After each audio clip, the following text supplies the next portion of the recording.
কোচবিহার থেকে 13-14 কিলোমিটার হবে। আমরা যাচ্ছি এখন নিশীথ প্রামাণিকের বাড়ি। এই গ্রামেই, মানে এই অঞ্চলেই নিশীথ প্রামাণিকের বাড়ি। এই যে ভুট্টা ক্ষেত, তার পাশে দেখো ভাটু গাছের ফুল আছে, মানে পুরো গ্রামীণ একটা পরিবেশ।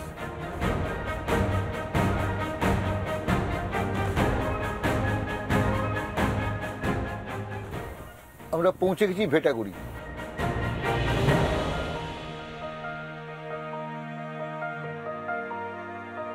বড় বিল্ডিংটা কত দূর এখান থেকে হবে? বেশি দূর নেই, 1 কিলোমিটারও নয়।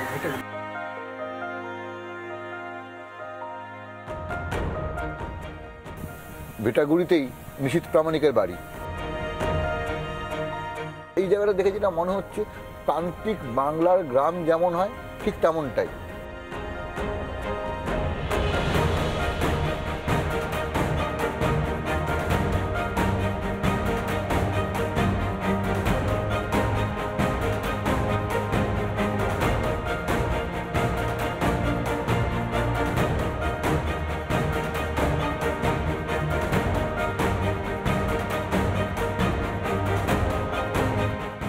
আসছি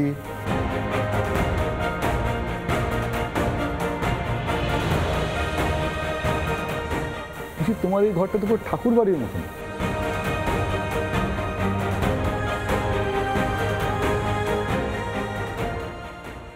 নিশীথ মানে তো রাত।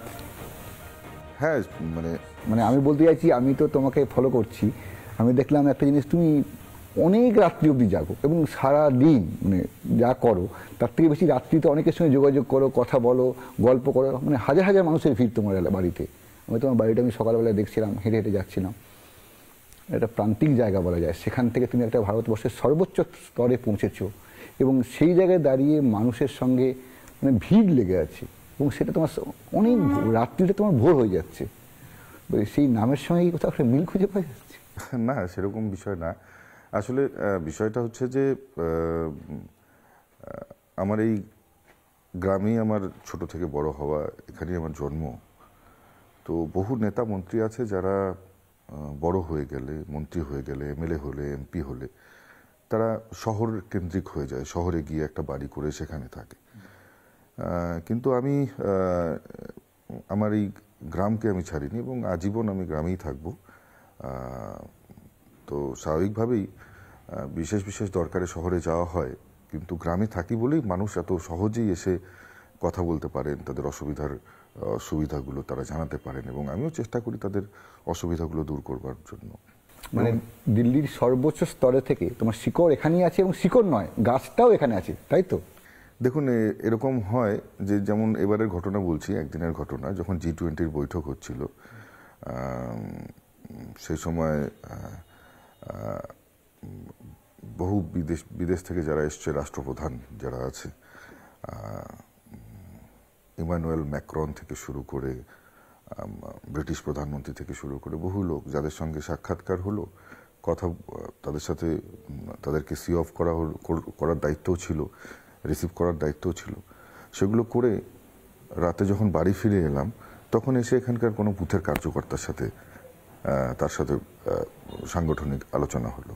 তো স্বাভাবিকভাবেই এটা আমাদের কাছে কোনো অবাক হওয়ার বিষয় নেই। প্রত্যেকেই মানুষ, সাংগঠনিক দায়িত্বে এক একজন এক এক জায়গায় রয়েছে এবং যখন যে দায়িত্বটা আমি পাই, সেই দায়িত্বটা, সেই রেসপন্সিবিলিটিটা অত্যন্ত গুরুত্ব দিয়ে দেখি এবং সেটাকে পালন করার চেষ্টা করি।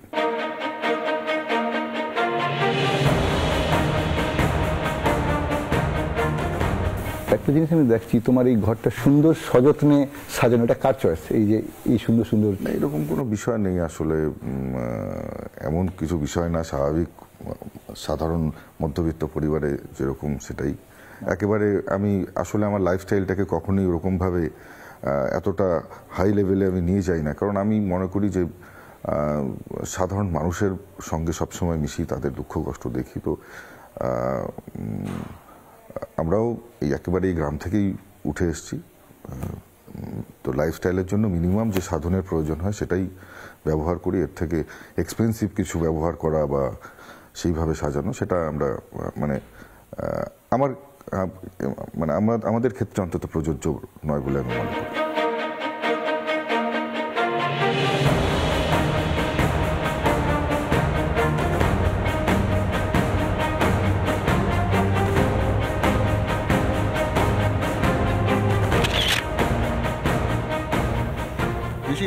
তো সারাদিন প্রচণ্ড ব্যস্ততা, মানে তোমার তো পাওয়াই যাচ্ছিল না। তো এই অবস্থায় দাঁড়িয়ে এখন তো সন্ধে হয়ে গেছে, সন্ধে কোথায়, রাত হতে চললো, তোমাকে পেলাম।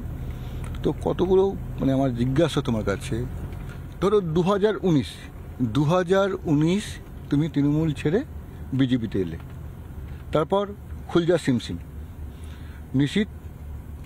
নিশীথ পাল্টে গেল, নিশীথ একটা বড় ব্যাপার হয়ে গেল, নিশীথ একটা অন্য হয়ে গেল, নিশীথ একটা মিনিস্টার হয়ে গেল, মানে 2019 তোমার কাছে বিশাল ব্যাপার।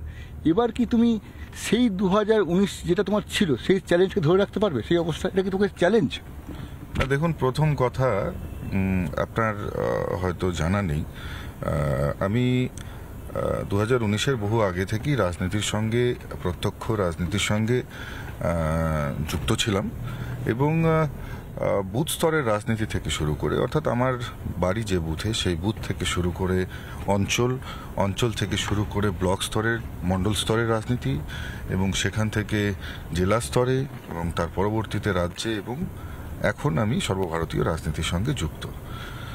কিন্তু এই যে পথ চলাটা রাজনীতির সঙ্গে, প্রথমে সামাজিক কার্যক্রম, তারপরে বিভিন্ন সামাজিক সংগঠনের সঙ্গে যুক্ত থাকা, এবং পরবর্তী সময়ে রাজনীতির যে আঙিনায় পা দেয়া, সব মিলিয়ে আপনি বলতে পারেন যে আমি যে বুথে ছিলাম সে বুথের যেমন আমি বুথ সভাপতি, পরবর্তী সময়ে অঞ্চল থেকে ব্লক থেকে মণ্ডল থেকে রাজ্য থেকে সর্বভারতীয়, অর্থাৎ সাংগঠনিক রাজনীতির ক্ষেত্রে আমি কোনো সাংগঠনিক যে পদক্ষেপ থাকে বা স্টেপ থাকে সেটাকে কিন্তু আমি কখনোই স্কিপ করিনি। আবার আপনি যদি বলেন যে ইলেকট্রাল পলিটিক্সের ক্ষেত্রে, সেই ক্ষেত্রেও কিন্তু আমি প্রথম আমার ইলেকশন পঞ্চায়েত থেকে শুরু করে পরবর্তীতে এমপিতেও দাঁড়িয়েছি, বিধায়ক, আপনারা জানেন বিধানসভা নির্বাচনেও লড়াই করেছি, সেখানেও জয়ী হয়েছি, এবং লোকসভা নির্বাচন 2019-এর সেখানেও জয়ী হয়েছি।